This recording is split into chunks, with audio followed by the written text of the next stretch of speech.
What's up guys, Theo here with week 14 of the NES. This week we are going up against the Nottingham Forest Curse, coached by Wordfell. I don't think she has a YouTube channel, but if she does I'll link it down in the description below. If you've missed the past couple weeks, we've been in a very tight race for the playoffs. We're basically hovering right around that 8th place, 9th place range. There's 8 spots for the playoffs, so we're basically like right on the edge.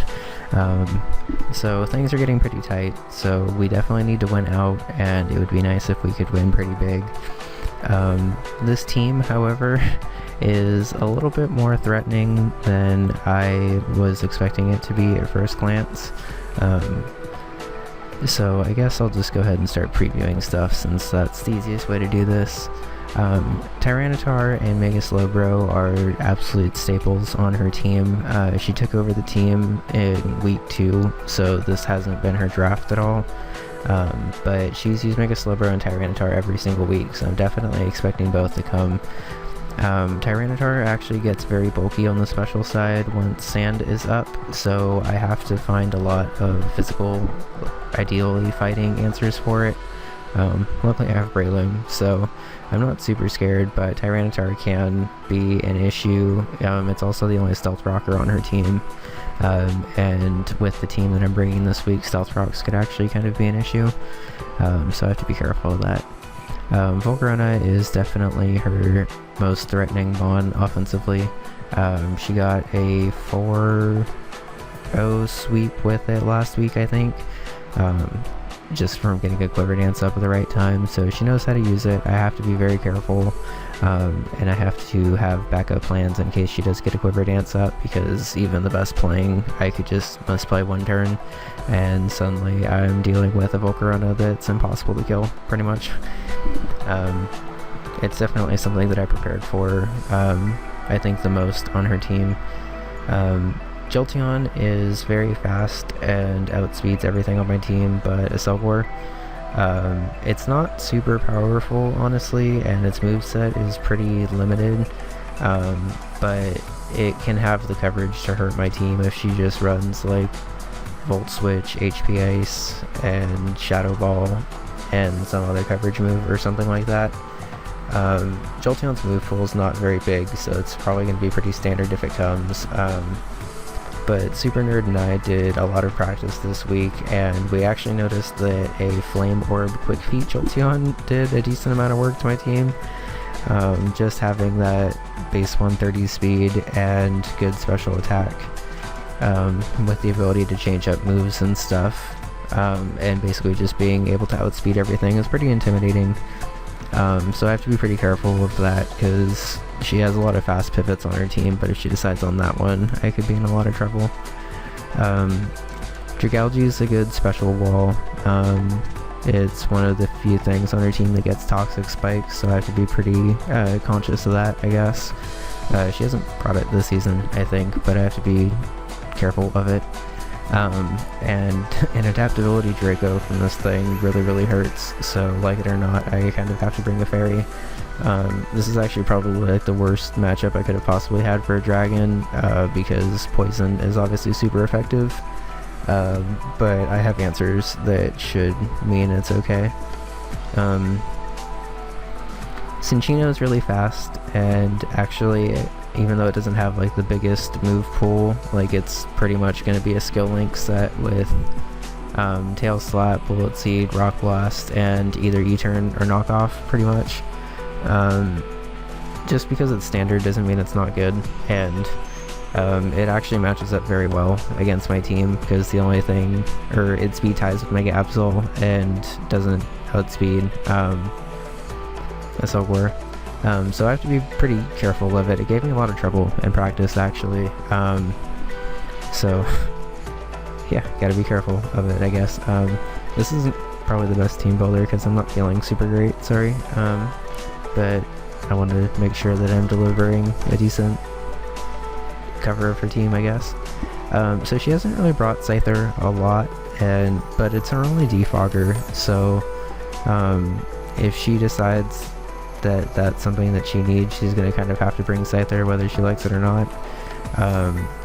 it actually matches up fairly well against my team, just because it's pretty fast and it has all of the coverage that Scizor has. I'm actually not sure if it gets Bullet Punch, but outside of that I know that it's like pretty much the exact same coverage. Good attack too, and it's actually fairly bulky with an Eviolite, so yeah, another thing I have to be careful for. Luckily it's also another thing that's 4 times weak to rocks, so I don't think she's going to be breaking it with Volcarona. If she does, that just makes Stealth Rocks like infinitely more important.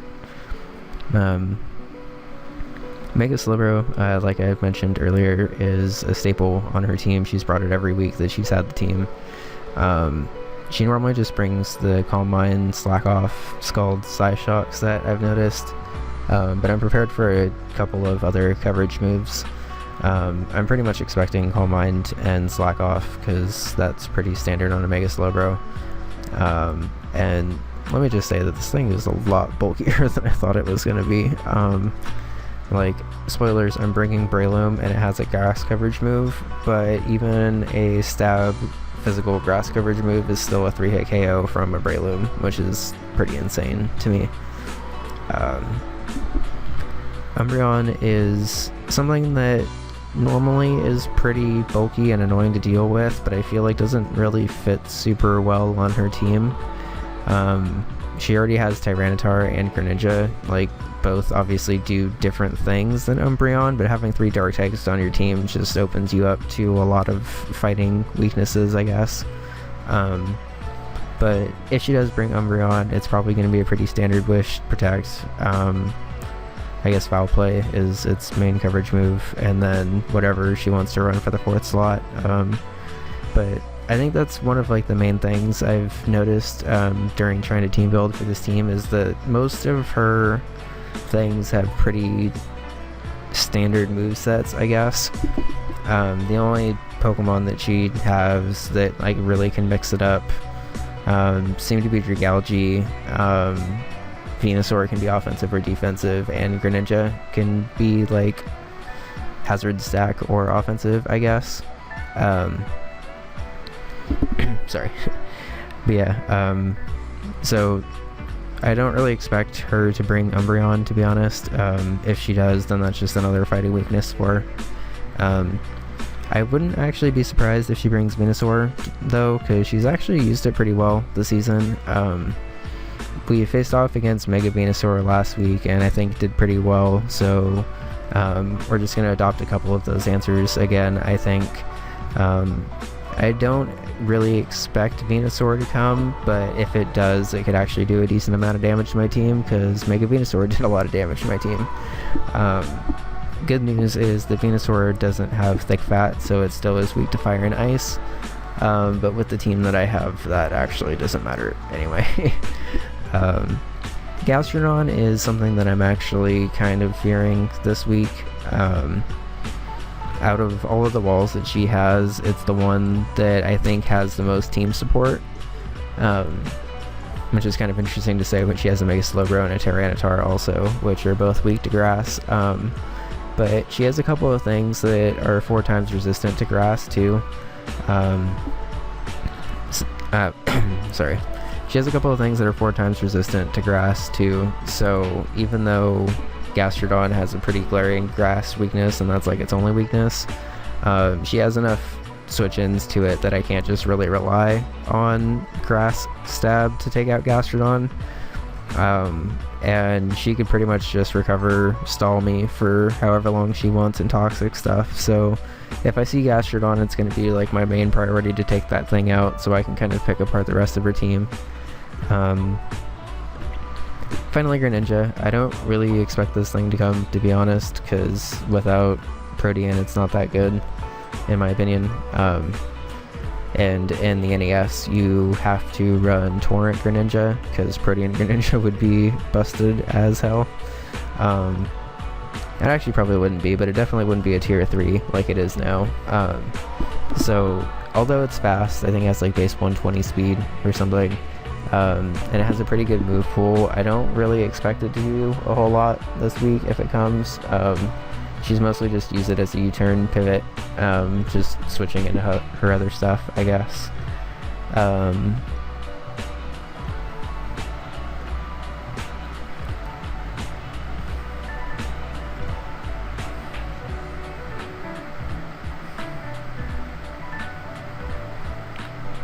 So something I've never really done before, I guess, is show off my stats and research that I do before I actually team build. I don't know how long this part's going to be since this is already 10 minutes, but I make sure to speed calc everything. I just do this in Showdown and make teams and stuff and try to see like what each Pokemon stats are specifically at speed, see which stuff to look out for. Try to scout combo weakness. I don't really know why I'm sharing this, but I figure if you're watching a team builder video, you're probably interested in the team building process from start to finish. So do the research to figure out what weaknesses she has on her team. This team in particular happens to have a lot of similar typing, so it has a lot of really common weaknesses, which is pretty good for me to take advantage of. Unfortunately, it also kind of has a lot of resists, and it unfortunately has a lot of resists to typings that I really like to use, such as grass, steel, fire, and fighting. So, spoilers, Victini is going to have to sit on the bench again. I really wish that I could have brought it again this week, because it feel kind of weird just leaving it at home the past like 2 or 3 weeks. But there's not really a whole lot I can do when the team matchup is like this. Oh, these are her immunities too. Alright, so let me switch over to the team that I'm... Alright, so I'm pretty proud of this team, if I'm being honest. I ended up having the practice with Super. I don't remember what I said in the first half of this video, but this is like a day later. I ended up having the practice with Super and tweaking the team around a little bit, and I feel like this group of 6 like pretty solidly actually counters her full team, which is pretty nice. So I'm just going to go ahead and get into it with the star of this team, Sheena the Excelgor. I'm bringing Agility Pass this week. I brought it before, but I think it'll actually be extremely effective this week, just because I have a couple of different things that I can pass into. I'll try to get into it more as I get into everything else, I guess. But Agility Pass is nice. Bug Buzz, with the investment that I have, actually does a solid amount of damage to pretty much everything on her team. Base 100 special attack is actually pretty decent, and she has a lot of things that are weak to bugs, so if worse comes to worse and I just need to get some damage off on something, I definitely can. And Encore is mostly there for Calm Mind Slowbro.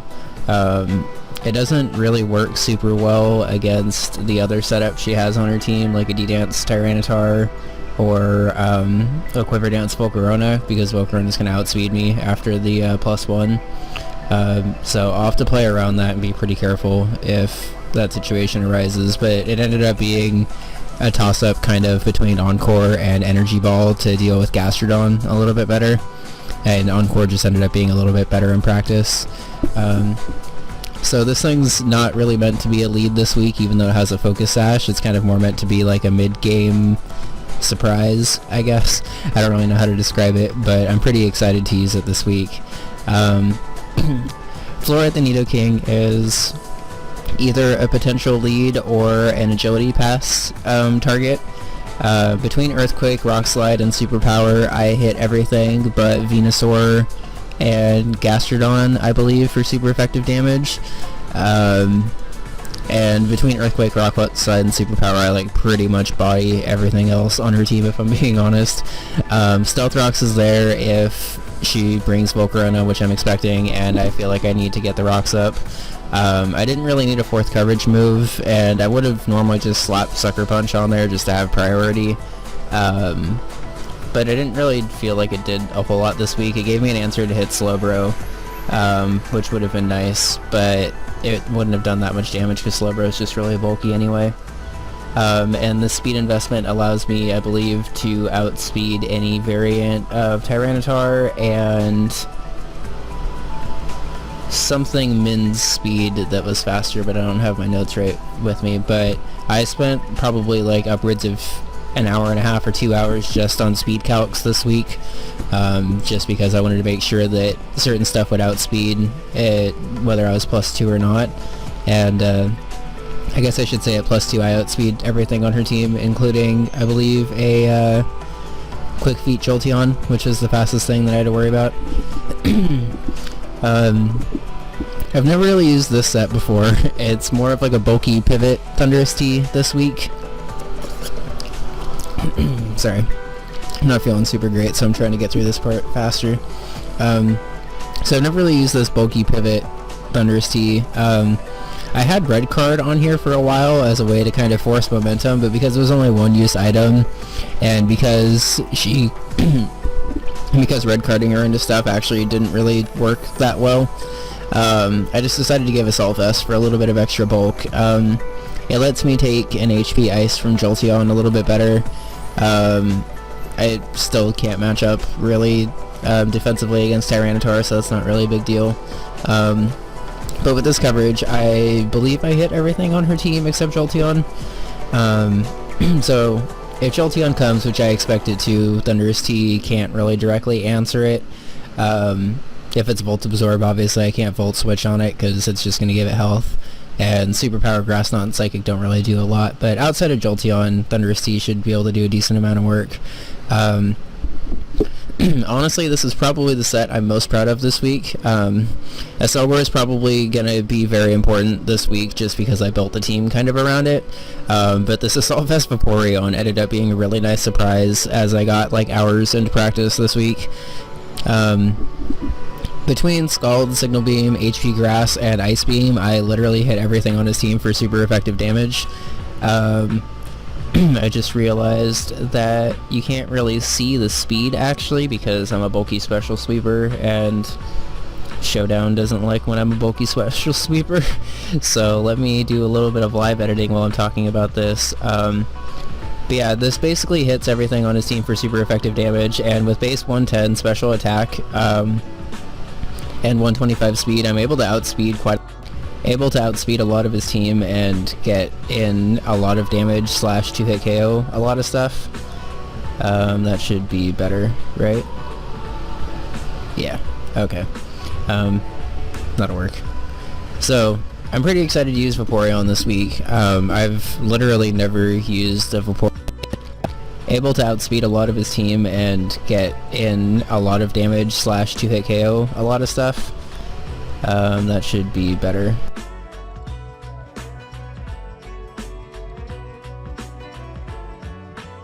Able to outspeed a lot of his team and get in a lot of damage / 2-hit KO a lot of stuff. That should be better, right? Yeah, okay. That'll work. So, I'm pretty excited to use Vaporeon this week. I've literally never used a Vaporeon offensively before. In practice, I've like jokingly brought like a Choice Scarf Vaporeon some weeks, but I've never tried to use like a bulky physical or bulky special attacker Vaporeon like this before, mainly because its coverage isn't that great. But Scald, Signal Beam, and Ice Beam put in a lot of work this week, and with HP Grass, I pretty much OHKO Gastrodon, I believe. This 5th slot was actually a toss-up for a while between Victini and Gramble. As weird as that sounds, I guess, like, pretty much every other week I would want to bring Victini hands down, but because she had 3 dark types and a lot of resistances to fire, I was actually kind of put in a similar position with Victini as I was with Gramble, where I could bring it and it could have good coverage, but its stab wasn't really that great.